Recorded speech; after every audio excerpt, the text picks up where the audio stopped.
Popin Media. Yanziza nnyo okujja olwaleero okuddukira omulanga gwaffe. Ensonga zino zatandikira ddala okuva omwaka oguwedde.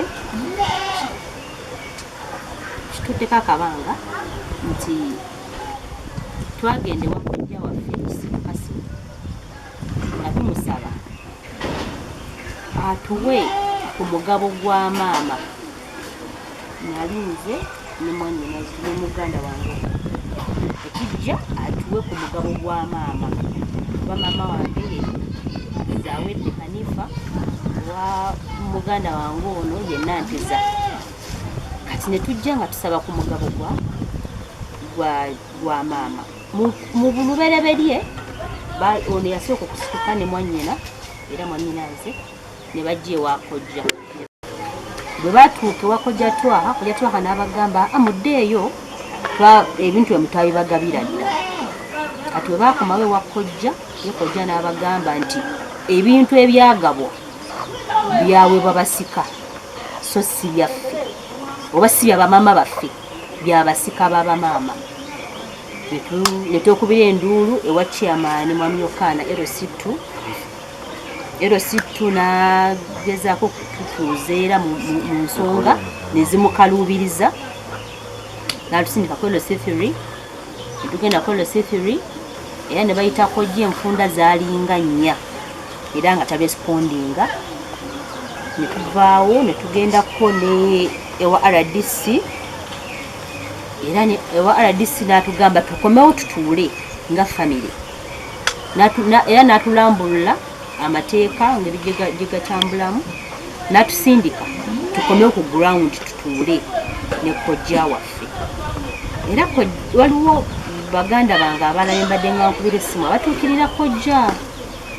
ne bagezaako nabo ne bafeiringa until nze mwennyini twasinkana ekifo ekimu mu tawuni eyo era tulina ensonga endala ne mugamba kojja ku nsonga zetwajjako eyo nga twagala ku mugabo gw'abamaama wakoma ku ki. N'aŋŋamba nja kukubira naye paka bwe natuuka okujja mu ofiisi yo nga taddangamu kunkubira. Kati era ekyandeeta mu ofiisi yo nga nze kwekubira nduulu nze ne baganda bange nga tusaba mutuyambeko kuba ye kojja alabika tali wiringi kutugabira ekyo ekyaweebwa bamaama baffe. Oyo omwana kyalaga nti yankubira essimu n'aŋŋamba yakuba bukuba essimu omwana ategeera kati asukka najja gendi nanti kojja ewakwatira jambiya sikola kujyambya yankubira essimu yagamba isima yatwala wano oba yabatwala yazaala nze ku kitundu okolanga ani olanga vice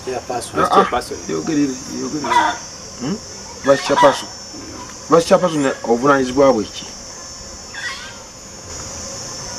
singa nnyo asitakwetera nnyo ku bintu by'abaana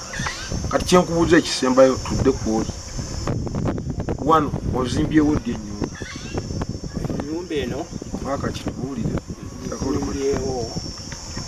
yazimba nga nimize tenakufa taata muze yafa 2/27 ate yakutangazaamu nande ekibuuzo kyenkubuuza kyoddamu emu kati sibyetu gyenkubuuza kyokolaki kati oludi nzinafunye dda akati oli myaka ng'emeka nga mu 56 wali ofunyeko omusomo gwa ensonga z'abafu era omusomo gwe nakufuna ewala disi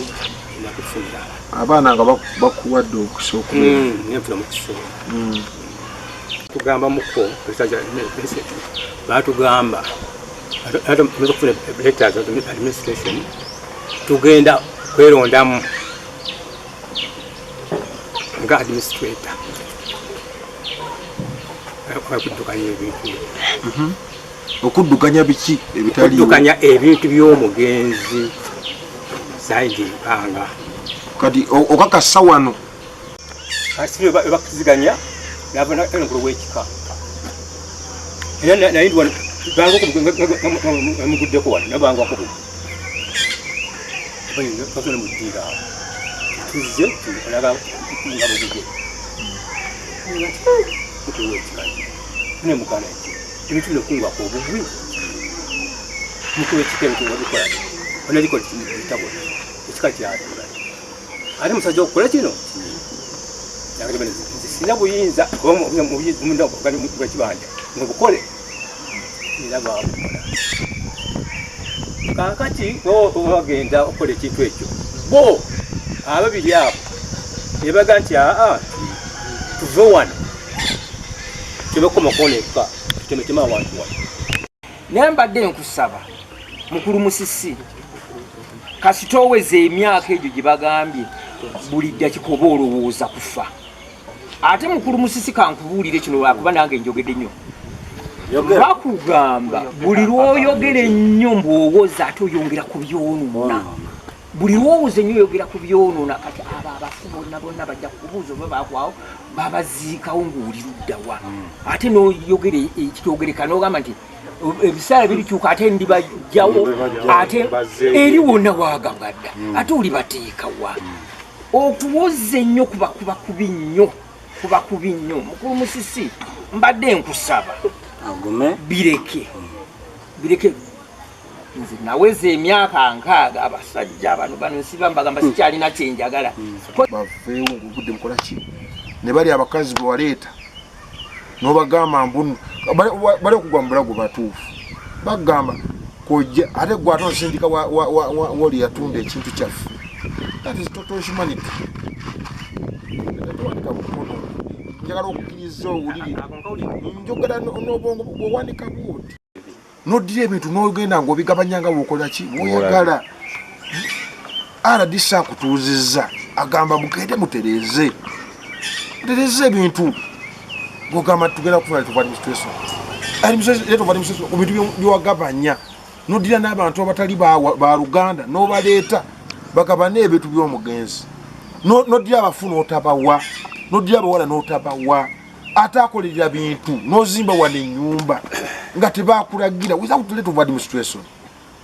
wakoteeka okuba ne level of administration eyakulagira okuzimba wane ennyumba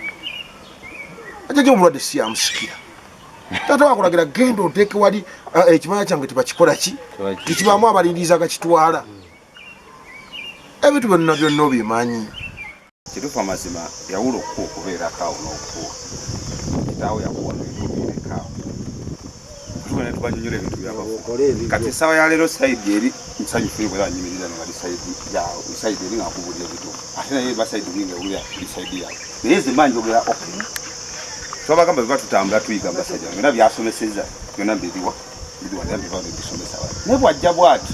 oba mbikugambye notabanga bwajja nabisomesa wati ate ogamanya ono mumanyi nomuvuka izamuyingiza mbwagawo okuzikanda oba kanzika omwana wange toleka matijja naye akulaga yenanyinira akulaga akabonero kamu akalaga yali nanyini ekibanja kino era wafiiridde nga kiri mikono gye mwe ng'oliwo okukuuma bukuumi ebintu byeyaleka nga n'ekibanja kino kwekiri era sebo tosobola kubeerawo n'ogamba ogenda sesetula amalalo ge gamba ogenda gatwala mu kibanja ekirala ekiro kyewagwe ngero setula otwala mu kiki lwaki nze mbeera